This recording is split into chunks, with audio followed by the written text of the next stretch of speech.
Harusnya kita bicaranya adalah sistemik, terstruktur penyelesaian kasus minyak goreng ini. Karena pemainnya adalah langka, Pak Luhut ini harusnya, saya harus nambah pemain baru, yaitu pemain baru itu adalah negara. Tapi saya sih nggak yakin itu akan ditempuh, karena jalur itu adalah jalur yang akan merugikan para oligarki. Sementara pengambil kebijakan di kita ini kan tergantung sama oligarki. Saya nggak tahu kenapa begitu sangat tergantung, apa karena ada utang budi.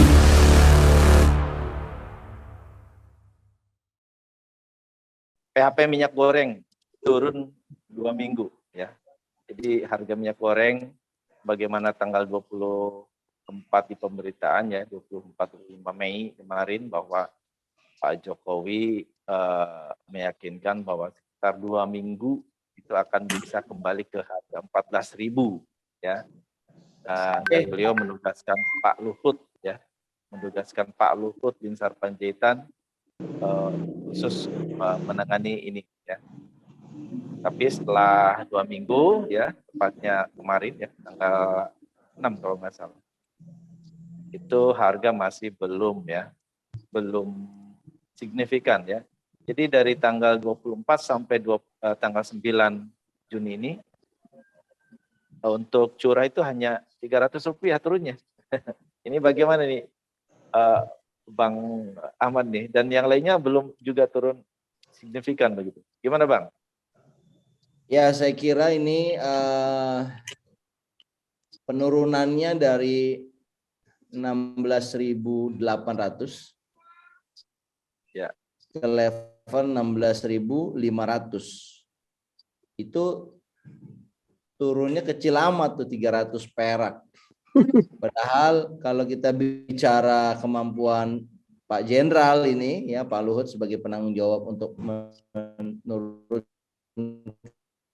harga minyak goreng, kemampuannya kan dia punya pasukan yang luar biasa gitu kan. Menurut saya publik ya. Dan saya tetap dengan pendirian saya bahwa Pak Luhut ini akan gagal dalam menurunkan minyak goreng. Karena levelnya itu harusnya di level 11.500. Jadi masih ada sekitar berapa itu? 5.000 lagi perlu diturunkan itu. Jadi ya kalau penurunannya hanya 300 perak dan bisa jadi juga berlangsungnya temporer ya, besok akan naik lagi. Saya kira ini bukan capaian yang bisa dirayakan begitu. Jadi ini ada indikasi bahwa Pak Luhut itu tidak terlalu sukses dalam menurunkan harga minyak goreng. Kita bisa katakan gagal begitu. Ya, baik. Ini dan dari apa yang disampaikan waktu itu adalah ada jurus-jurus ya yang akan digunakan oleh Pak LBP ini untuk untuk menurunkan minyak ya. Nah ini kalau boleh saya bacakan nih ya. Ini ada yang disampaikan oleh Pak Luhut ya. Begitu Presiden meminta saya memanage minyak goreng, orang pikir hanya untuk minyak goreng, tidak. Jadi di sini juga disebutkan bahwa yang mengatakan persoalan minyak goreng terkait semua aspek mulai dari hulu sampai yang harus diaudit. Kemudian di sana beliau menyampaikan, saya lapor Presiden, Pak headquarternya harus semua pindah di sini. Bayangkan dia punya 600.000 hektar, headquarternya di luar negeri, dia bayar pajak di luar negeri, katanya. Jadi Pak Luhut ini strategi yang dia inginkan adalah perusahaan sawit yang beroperasi di Indonesia harus berkantor pusatnya di Indonesia. Yeah, not gonna happen. You have to move your own headquarters di Indonesia. Yang penting dipikirkan bukan hanya sekedar ini siapa yang nanganin. Si itu yang nanganin. Mau siapa kek yang nanganin, yang penting beres. Nah, ini terkait dengan keberadaannya mungkin ya. Nah, sementara itu kita Pak Ahmad yang sering disampaikan ya bahwa cara efektif adalah ada dua ya. yang dulu disampaikan. Yang pertama adalah memasukkan minyak goreng ini sebagai komoditi yang dikelola oleh Badan Pangan Nasional. Kemudian yang kedua, membangun BUMN khusus minyak goreng sehingga negara mempunyai stok untuk mengendalikan harga begitu. Gimana Bang ini Bang? Dan, apa yang disampaikan Pak Luhut ini strategi ini? Di sini kita akan bilang bahwa alasan dari kelangkaan atau carut marut minyak goreng ini ya sebenarnya bukan alasan karena supplier ya mencabut ekspor kembali, larangan itu kembali. Saya kira itu hanya gimmick ya, karena pemerintah itu sebenarnya tahu akar masalahnya itu bukan itu. Akar masalahnya adalah pemain minyak goreng ini itu adalah para swasta yang ingin mendapatkan keuntungan. Kenapa negara nggak bisa menekan mereka? Karena itu punya mereka, punya swasta. Kita nggak punya BUMN yang bisa mengendalikan harga.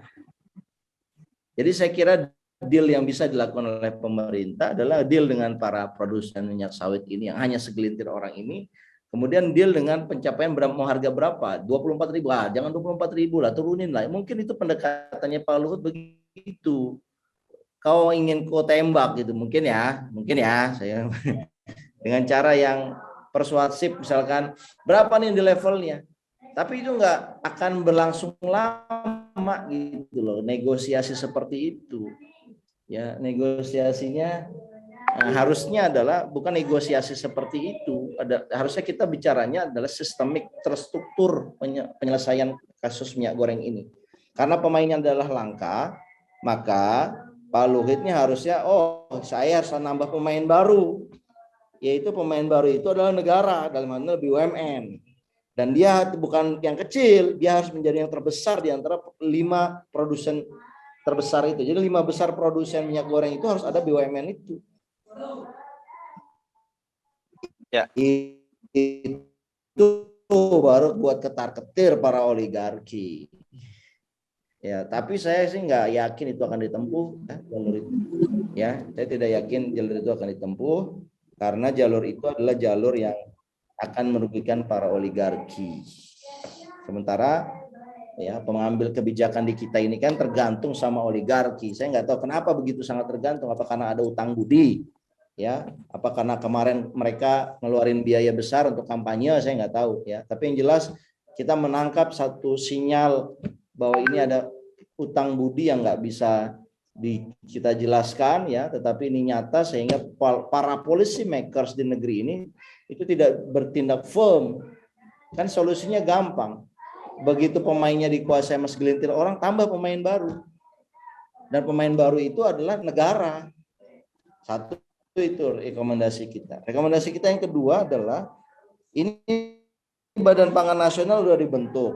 Tapi anehnya ya, Badan Pangan Nasional ini tidak memasukkan komponen minyak goreng sebagai komponen pengawasannya gitu.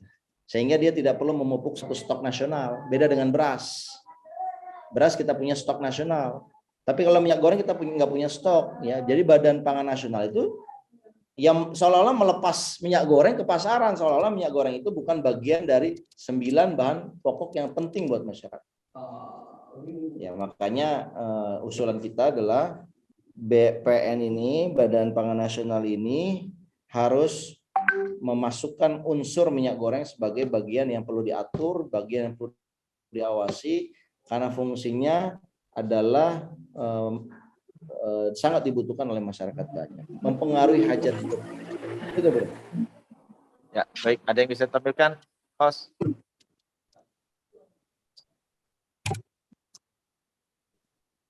Ya ini udah kayak saya kira ya. Kita mungkin Bang Ramli punya komentar lain, Bro Eko, Bro Stopa. Ya, silakan Bang Ramli. Ada yang mau ditambahkan? Masih mute, Bang? Suaranya. Saya setuju dengan apa yang diungkapkan oleh Pak Matnur terakhir itu. Ya, negara harus mulai masuk dalam situasi yang seperti ini. Komoditi, bukan komoditi, apa namanya, minyak goreng itu harus masuk di dalam 9 bahan pokok, jadi tambah 1, jadi 10 bahan pokok. harusnya. Jadi dia harus diurus oleh Bulog, mulai dari Bulog, kemudian nanti pergerakannya untuk BUMN yang memimpinnya itu soal lain. Tapi sudah harus masuk, karena ini kebutuhan seluruh masyarakat Indonesia dari mulai kelas paling bawah sampai paling atas. Jadi harus diurus betul. Nah, itulah kelebihan dari Pak Harto. Itu walaupun dia dengan kemampuannya seperti itu, dia tahu bahwa yang harus dijaga itu yang pertama Pertamina minyak, kedua 9 bahan pokok, ketiga pupuk. Yang tiga persoalan ini sama Orde Baru itu tidak boleh ada yang ganggu nih. Itu langsung dari beliau. Itu yang saya tahu. Jadi pokoknya yang bicara tentang direktur Pertamina itu urusannya dia. Tidak ada orang yang berani intervensi di situ, siapapun. Itu direktur Pertamina. Begitupun Bulog, siapapun kepala Bulog itu harus dia yang ini. Tidak ada itu yang boleh campur. Dan diawasi langsung. Kemudian ketika pupuk, makanya waktu zamannya Pak Harto itu, pupuk sampai di tingkat petani itu tidak ada yang manipulasi. Sementara itu sudah ketahuan itu. Begitupun di Bulog. Bulog itu ada APEC, asosiasi gula, terigu, ini semua itu betul-betul ini benar tuh. Ada patokan yang dipakai. Jadi makanya Bulog itu salah satu ya apa istilahnya itu perusahaan yang paling besar ini yang mengelolanya. Itu dananya itu ratusan triliun Bulog itu. Itu dijaga betul oleh Pak Harto. Jadi tidak bisa. Jadi kenapa ekonomi zaman itu stabil? Karena 3 komponen besar di dasar ini diawasi langsung oleh presidennya. Presiden punya kepentingan betul. Ya kadang-kadang kalau dia sudah turun ke desa untuk komplain capir itu kan ketahuan itu dia tanya satu-satu itu. Itu kelebihannya. Makanya kita selama Orde Baru itu dalam soal pangan itu stabil kan. Sampai ya pernah terjadi apa namanya untuk impor itu apa namanya untuk ekspor itu beras kita pernah sampai tingkat itu, tapi sekarang mana ada bisa. Saya kira itu tambahan. Ya, ada yang menarik ya. Ini ada yang menarik berita hari ini bahwa Menteri Marves ya meminta tambahan anggaran ke Banggar DPR RI sebesar 146 miliar ya untuk untuk pengurusan minyak goreng ini ya. Jadi ini kan baru hari ini, artinya kan akan makin lama lagi ya. Jadi dukungan manajemen 57,15 miliar dan koordinasi kebijakan 88,85 miliar. Artinya semakin jauh tuh dari 2 minggu ya. Kenapa sekarang gitu ya? Kenapa nggak dari kemarin? Apa baru ketemu masalahnya belakangan gitu ya? Jadi kenapa harus disampaikan bahwa 2 minggu kelar gitu ya? Apa indikatornya gitu? Nah ini yang jadi yang patut istilahnya sayangkan gitu. Nah gimana, ada tambahan lain? Bang Matur ada tambahan? Masih mute? Mungkin dari saya sedikit ya. Halo. Ya. Mos, silakan Mos. Ya, jadi sebetulnya kan kalau apa yang terjadi hari ini sudah kita prediksi ya dalam seminari kita 2-3 minggu yang lalu ya, bahwa ini udah pasti gagal gitu loh. Jadi apa ya, terjadi banyak inkonsistensi gitu loh dari awal. Saya ambil contoh lah, maksudnya kita sudah mengingatkan, kenapa sih semua permasalahan di negeri ini dilimpahkan kepada LBP gitu loh. Memangnya tidak ada anak bangsa yang lebih cakap gitu loh. Kita tidak meragukan Pak LBP, tapi kan beliau sudah terlalu banyak gitu ya memegang peranan. Apakah bisa fokus gitu kan? Orang kalau punya 1-2 tanggung jawab saja sudah banyak. Ini kan kita tahu belasan gitu ya, belasan. Terakhir ngomong perihal sampai tarif Borobudur pun diurusin juga gitu kan. Artinya secara tupoksinya sudah tidak sesuai gitu loh. Dan itu kita dari awal sudah punya dugaan ini akan gagal gitu loh. Beliau dalam menurunkan harga minyak goreng dan ternyata terkonfirmasi lah kejadian saat ini. Itu mungkin tambahan dari saya. Terakhir mungkin statement terakhir, Bang Matnur. Ya, saya kira ini adalah sudah 2 minggu ya dari yang diperintahkan oleh Presiden untuk menurunkan harga. Tetapi penurunannya hanya 300 perak dari 16.800 menjadi 16.500. Ini masih di atas dari HET. Ya, tapi itu kan namanya turun itu. Nah, orang bisa aja Rp1 pun dibilang turun. Tapi itu nggak bisa diklaim sebagai sebuah keberhasilan ya. Ya, karena itu penurunannya yang kita harapkan adalah penurunan yang ya minimal sesuai dengan harga eceran tertinggi lah.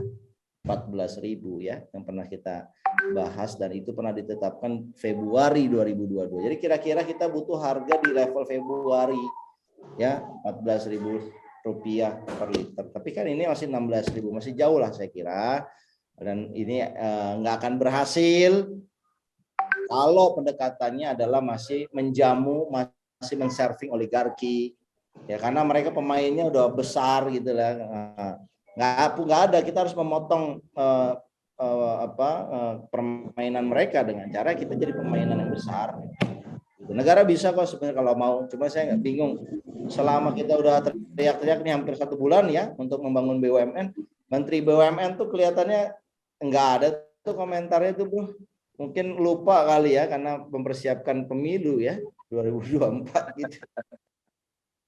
Itu bro. Oke, baik. Oke, baik. Saya kira udah cukup ya. Udah sering kita bahas ini dan masih kita memberikan solusi yang sama, hanya kita mengkonfirmasi apa yang sudah diucapkan Pak Presiden dan perkembangan yang sudah dilakukan oleh Pak LBP ya. Jadi intinya kita tidak mendiskreditkan Pak LBP, hanya saja kenapa dia ditugaskan terus untuk hal-hal yang lain. Bukan LTP bos, LBP. LBP betul, LBP. Oke, baik. Saya kira cukup itu aja. Pemirsa jangan lupa untuk subscribe channel Ahmad Nur Hidayat dan pantengin terus segmen Jangan Salah Arah setiap harinya. Silakan, Bang Mus. Oke, terima kasih buat Bro Eko yang sudah memandu ya JSA kita hari ini. Ya tadi sudah kita simak ya 2 isu besar vital, baik tentang hikmah ya di balik kejadian wafatnya putra Kang Emil di Sungai Are di Swiss, dan juga tentang kedua tentang masalah minyak goreng ya yang sampai saat ini tidak tertangani dan ya masih jadi PR besar buat kita semua. Mungkin saya ucapkan terima kasih buat Bro Eko, buat Bang Matnur dan buat Bang Ramli atas waktunya diskusi kita pada sore hari ini. Terima kasih dari saya. Assalamualaikum warahmatullahi wabarakatuh. Terima kasih semuanya. Assalamualaikum. Terima kasih Bang Matur, terima kasih Bang Ramli. Sampai jumpa. Terima kasih.